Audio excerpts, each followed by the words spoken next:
সবাইকে start with Tanmoy ভাই online প্ল্যাটফর্মে স্বাগত জানাচ্ছি। আমি তন্ময় সাগর, বর্তমানে পড়াশোনা করছি জগন্নাথ বিশ্ববিদ্যালয় ঢাকায়।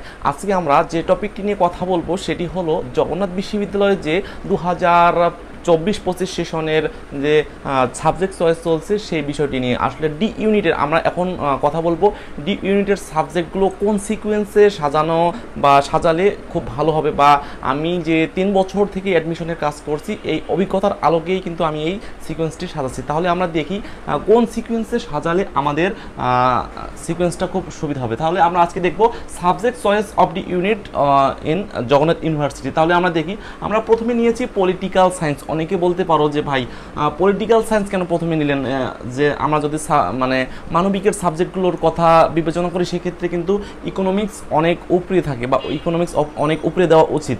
আমরা কেন পলিটিক্যাল সায়েন্স উপরে দিলাম? পলিটিক্যাল সায়েন্স উপরে দেওয়ার কারণ হলো পলিটিক্যাল সায়েন্স আমরা বেসিক্যালি শুনেছি পলিটিক্যাল সায়েন্সে মোটামুটি মানে অন্যান্য ডিপার্টমেন্টের থেকে সিজিপিএ মোটামুটি ভালো আসে। তারপর দিয়েছি আমরা সোসিওলজি, 1 নম্বর দেবো পলিটিক্যাল সায়েন্স, তারপর 2 নম্বরে দেবো সোসিওলজি। সোসিওলজি কেন দেবো? সোসিওলজিও অন্যান্য ডিপার্টমেন্ট বা বিভাগের থেকে মোটামুটি ভালো সিজিপিএ আসে, ঠিক আছে। তারপর দেবো আমরা ইকোনমিক্স, ইকোনমিক্সের পর দেবো সোশ্যাল ওয়ার্ক, ঠিক আছে। আমরা প্রথমে যে 4টা মজার বিষয় হলো আমরা যে প্রথমে 4টা সাবজেক্ট দিয়েছি, এই 4টা সাবজেক্টই কিন্তু যারা বিসিএস যাদের বিসিএস টার্গেট তারা একটা বেনিফিট পাবে। প্রথমে 4টি সাবজেক্ট আছে, 4টি সাবজেক্টেই সে হলো বিসিএস শিক্ষা ক্যাডারের একটা সুবিধা আছে। সেক্ষেত্রে আমরা 4 নম্বরে দিয়েছি সোশ্যাল ওয়ার্ক, আর 5 নম্বরে দিয়েছি পাবলিক অ্যাডমিনিস্ট্রেশন। এই সাবজেক্টটার অনেক গুরুত্ব বা অনেক একটা ডিমান্ডেড সাবজেক্ট, কিন্তু এটাতে কি শিক্ষা বা যেটা শিক্ষা ক্যাডার আমরা বলি শিক্ষা ক্যাডারটি নেই।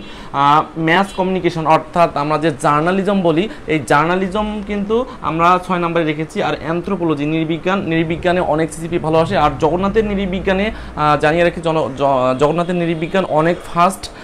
আর film and theatre, film and television সাবজেক্টটি আমরা নিচে রেখেছি, কারণ এটি একটা কি মানে অভিজ্ঞতা অর্জন করতে হয়। সেক্ষেত্রে আমরা যদি বিবেচনা করি সেক্ষেত্রে ফিল্ম অ্যান্ড টেলিভিশনটা একটু কম ডিমান্ডেড।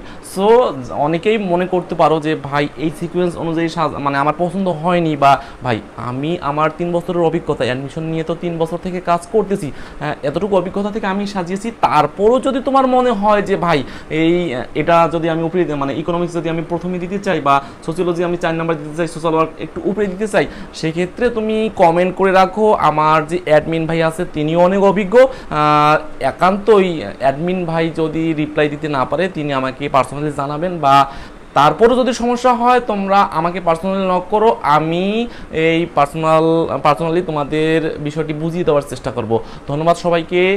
স্টার্ট উইথ তন্ময় ভাইয়ের সাথেই থাকুন, সবার জন্য শুভকামনা। আর একটি কথা বলবো, সাবজেক্ট চয়েস কারা দিবে কারা দেবে না, যাদেরই পজিশন আসছে ভাই তোমরা সবাই সাবজেক্ট চয়েস দাও, কারণ সাবজেক্ট চয়েস দিতে কোনো টাকা লাগে না। যদি তুমি সাবজেক্ট চয়েস দেওয়ার জন্য গণ্য হও সেক্ষেত্রে তুমি সাবজেক্ট চয়েস দাও।